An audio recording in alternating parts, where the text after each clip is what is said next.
The first thing to understand about JavaScript is that it is not Java. JavaScript and Java are two totally separate languages.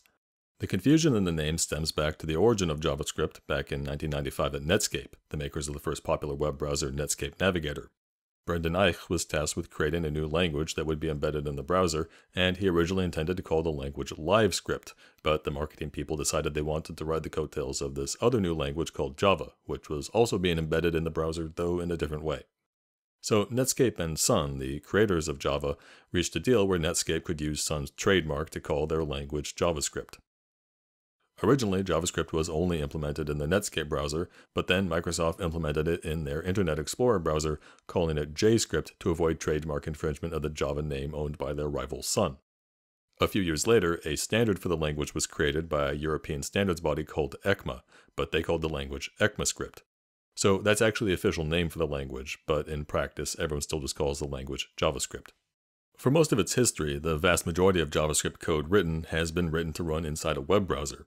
The real reason JavaScript became popular at all is because it's been the only choice for code to run in all popular web browsers.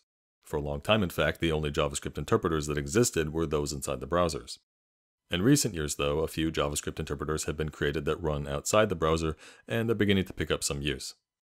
For the first several years, JavaScript in the browser was used only to do very trivial things, largely because the JavaScript support in the various browsers was very uneven, creating lots of headaches to make JavaScript code run properly in all the different browsers.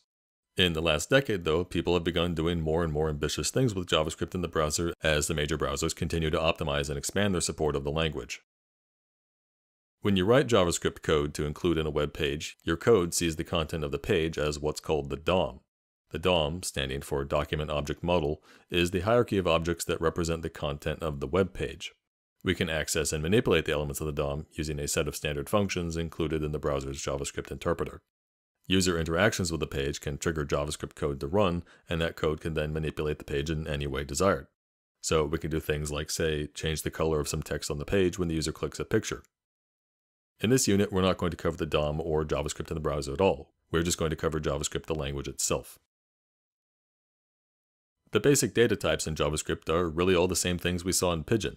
The only difference is that what Pidgin calls lists, JavaScript calls arrays, and what Pidgin calls dictionaries, JavaScript calls objects.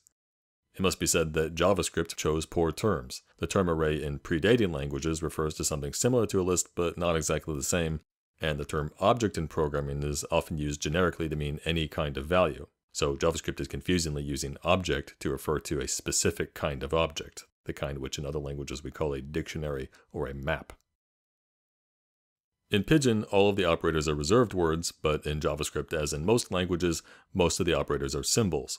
The division operator, for instance, is a /, and the multiplication operator is an asterisk.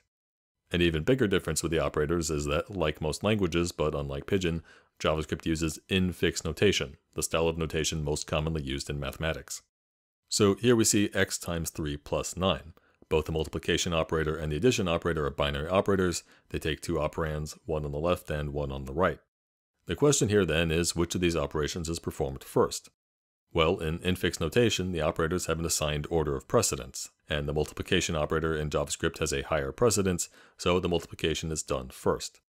If we were to explicitly enclose each operation in a pair of parentheses, we'd put a pair around x times 3, and then we'd put another pair around the addition operation. For comparison, if we were to write this in prefix notation, it would look like this. Function calls in JavaScript also use the notation more traditionally used in math, such that the function precedes the parentheses and the arguments are separated by commas. So whereas in Pidgin we'd write paren, foo, abc, end paren, in JavaScript we'd write foo, paren, a, b, c, end paren. To call a function with no arguments, we'd simply leave the parentheses empty. Be clear that we specify the function of a call not just by name, but by any expression that evaluates into a function. In effect, you should think of the parentheses of a function call kind of like an operator itself, an operator that evaluates left to right. Here the function foo is called with arguments a and b, and foo itself returns a function which is then called with an argument c. If foo didn't return a function in this case, then the attempt to call it as a function would trigger an error.